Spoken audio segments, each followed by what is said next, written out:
I don't usually revisit the same topics on this channel. Today will be an exception. With Metroid Dread's release, we now have new information about the lore and story of the Chozos. Perhaps even more than everything prior combined. That's how important Dread is to the lore of the series. Today I'll be remaking my prior timeline by making new assumptions based on the evidence in Dread and reforming some conflicting information from the Metroid Manga. After sharing my updated timeline, I'll be explaining my choices as to why I've made them. So, let's begin. Our story starts eons ago. The Chozos, after waging needless war, stopped their bloodshed by separating themselves into multiple different tribes, the main branches being the Toha and the Makin tribe. This era of peace between them ushered an age of technological marvel. Great discoveries and innovations, one after the other. Nothing was able to stand in the way of the Makin's fearsome military prowess. The Toha and the other tribes, however, were itching to find greater purposes than simply power, unlike the Makin. After having solved most of the galaxy's mysteries, most of the tribes went on to the cosmos in search of other worlds to share and obtain greater wisdom from. The Makins left alone on planet ZDR as their bastion of society, ready to take action should the other tribes needed might.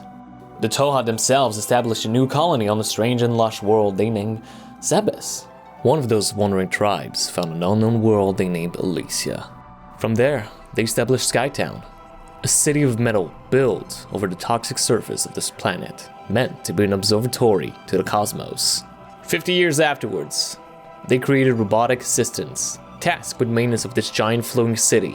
Those assistants were then granted sentience of their own and gained a new name, Elysians. 400 years later, after the sentience of the Elysians, the Chozos established on Elysia flew away to pursue and find a sentient planet distant to the galaxy. On this journey, they lost their spirituality and settled on a remote world, Talent 4. There, they grew into a civilization built alongside with the fauna and flora. They knew peace of mind and reached some sort of spiritual enlightenment. While all of this was happening, the Toha and Zebes became something incredible. This colony was amongst the pillar of technological growth in the galaxy and attracted many visitors, both friends and enemies. To collect and share wisdom at a greater rate, the Tohas founded, alongside other species, the Galactic Federation, a council composed of many intelligent life forms from all over the galaxy. It was a way to ensure the collective goods of all life forms, to keep and store as much knowledge as possible. To help in this endeavor, the Tohas invented an extraordinary AI on their home planet of Zebes, capable of growing on its own, the Mother Brain. Capable of storing all available knowledge in the galaxy, as well as the capacity to hold free will. Years down the line, the Chozos on Talent 4 were still living in peace with their environment, until an unknown object crashed on their world and began to corrupt all living organisms near it. This great poison was fought back against, but the efforts were ultimately pointless. Some flew away from it. Most died trying to contain it, ending the civilization history. After soaring the cosmos for years in hopes of finding more wisdom, the Toha tribes goes on an expedition to possibly establish a new colony on a world called SR-388.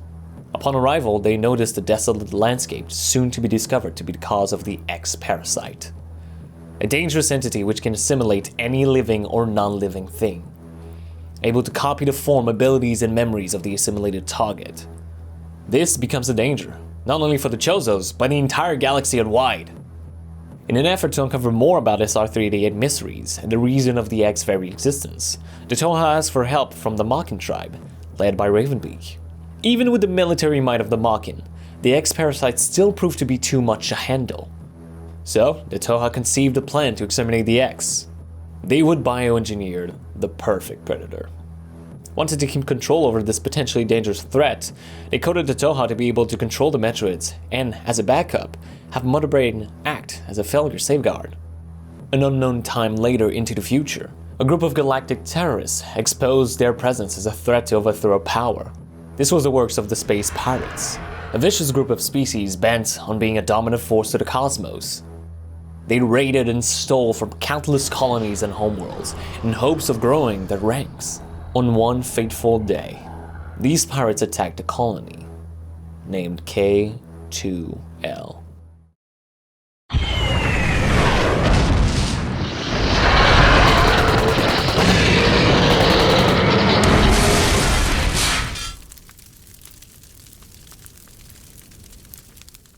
After the raid, the Galactic Federation sent a rescue effort in hopes of finding any survivors. Amongst the members of this rescue operation was Grey Voice, a member of the Toha tribe. He found a lost child, desperate to be saved. This child was Samus Aran. Grey Voice, upon seeing all this destruction, took Samus under her wing to make her part of his community.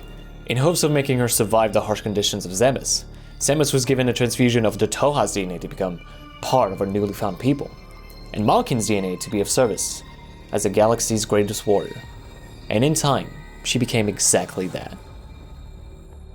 10 to 20 years later, the deeper the Metroids went into the caverns of SR388, the more they could feast on their designed prey. Except, something was changing. After exposure to Aeon energy, the Metroids grew out of control, evolving to defy the creators, and in fear the Toha flooded and sealed the Metroids within the caverns of SR388. After much deliberating by the Toha, they knew both the X and Metroids were far too dangerous to be left living in this galaxy, and pleaded with the Malkin to destroy SR388 to evaporate any traces of these creatures. Ravenbeak, leader of the Malkin, had other intentions in mind. After seeing the power of the Metroids, he wanted to exploit their great potential. For power is everything.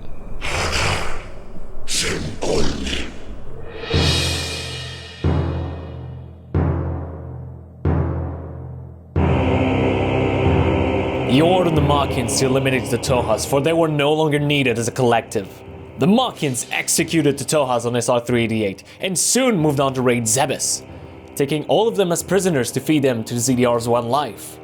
During this execution of the Toha, only one was spared. His name, Quiet Robes. Unfortunately for the Malkin, this act of disrespecting the power of both Metroids and the X was a fatal flaw. An X-parasite assimilated once amongst the ranks of the Malkin and began to assimilate every Chozo alive on ZDR. The following years were spent battling and isolating the X into a containment facility on ZDR called Elon. In a last-ditch effort to contain the X, Ravenbeak sent every Chozo alive to Elon to bait the X into confinement. This last act of survival killed every Chozo there, all except Quiet Robes and Ravenbeak himself, the last remaining Chozos in the entire galaxy. After a decent amount of time battling the X, Ravenbeak resumed his plans to capture a living Metroid in order to become the ultimate power in the galaxy. Unfortunately, the Metroids were gone, exterminated from existence. The only remnants of Metroids left, part of a lonely bounty hunter named Samus, his own daughter.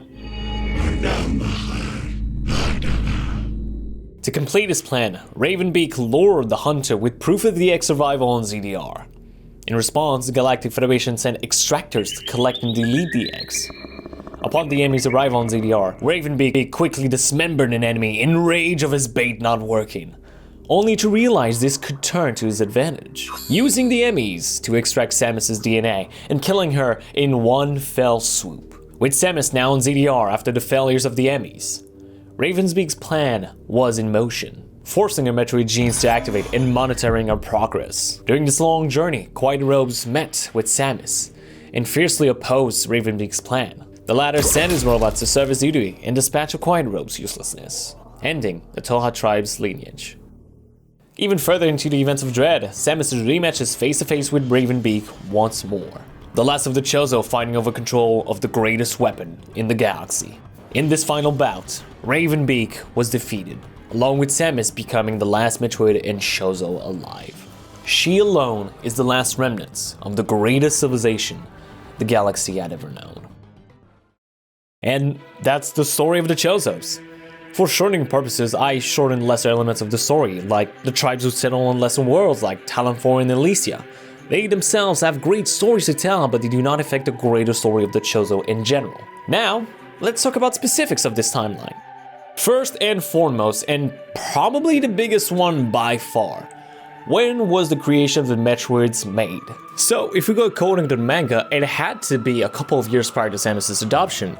How long exactly, we don't know. And the sealing of SR-388 must have happened 10 to 15 years after Samus's adoption, since she would be of Zebes and fully integrated within the Galactic Federation police. Besides, Ravenbeak still had a good relationship with the Touhou tribe when he was the one who gifted Samus with her Machine genes. So all of this must have happened in the span of maybe 10 to 15 years, which sounds crazy, but has to be true. Secondly, one of the biggest point of contention is the Zebes Raid. While some still believe that space pirates were partially responsible for destroying Chozo's Touhou tech, they're not the ones who killed any of them, as were confirmed by Quiet Rose. The Machine knew the Touhou's homeworld of Zebes and colonies and would have been the culprit of their extinction.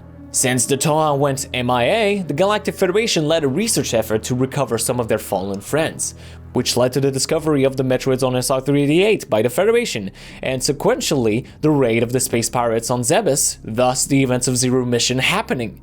The manga story has to be twisted since it no longer fits the exposition given to us in Dread. Although you could interpret this as Ravenbeak sent the space pirates to kill the Chozos on Zebes.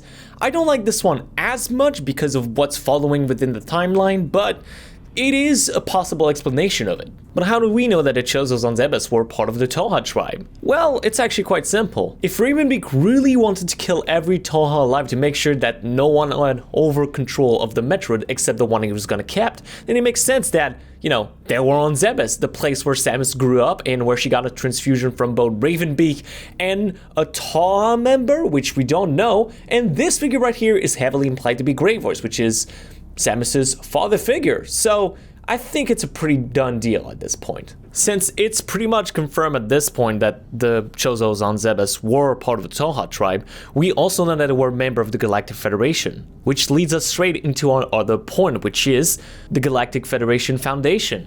So if the Galactic Federation was still partially founded by the Chozo, it had to be the Touhou tribe. There are just too many instances where this timeline would break if this wasn't the works of the Touhou tribe. For example, the Chozo settled on Talon 4 knew about Phazon. If they were still connected to Machine or Touhou tribe, you'd figure those tribes would try to deal with the issue at its source like before. Or if they were founders of the Federation, no way they would sit passively in the background of such a large threat to the galaxies. Most tribes would have to be disconnected between them and or died way before the founding of the Federation. We've seen how much of an evolutionary change they have compared to the Machine and the Touhou, and it's pretty evident they grew into distinct species disconnected from one another. That's a question only future games can truly answer. But as far as we are right now, those are the only two possible explanations.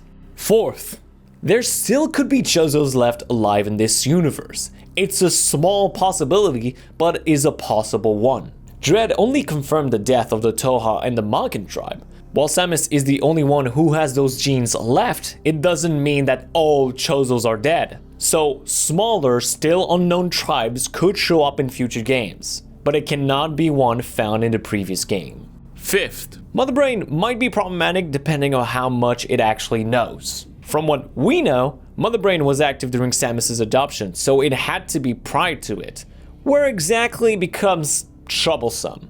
I assume it had to be invented near the same time as the Federation's founding, considering the Aurora unit's resemblance to Mother Brain and due to the large functionality that AI could provide to better store and calculate informations. You can argue really at any point between these places and could be right. The Phazon disaster only affected the tribes on Talon 4 as far as we know, and has been confirmed that that meteor on Talon 4 hit the planet 5 decades before Samus's arrival on it. It's a very recent event for the timeline. Then it makes slightly more sense that the Touhou didn't get to Phazon that quickly, since they were preoccupied with SR-388 around that time, rather than having to deal with Phazon, say, 200 years prior. Seventh, we don't know when the Chozos encountered other tribes exactly. But if the settling of Elysia tells me anything, I think their encounter with Luminoth and Bryonians and the rest was before that. Although, then again, it could have been any other tribe. Unfortunately, this timeline still contains a few inconsistencies. And whilst you can try to rearrange events as much as you want, the Metroid manga does complicate a lot of it.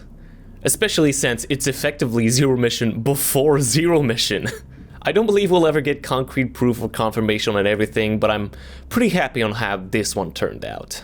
If you feel like any major events were missing, please share in the comments. Talking and debating this stuff is what makes us fans. It's what makes these conversations, some conversations, enjoyable. The next big project on this channel will be uploaded next month. I hope you look forward to it. In the meantime, I don't know what will be uploaded, but I'll do my best. Special thanks goes out to Higgsy for some information, and of course, thank you for watching. Have yourselves a wonderful morning, wonderful afternoon, a wonderful evening, and everything in between.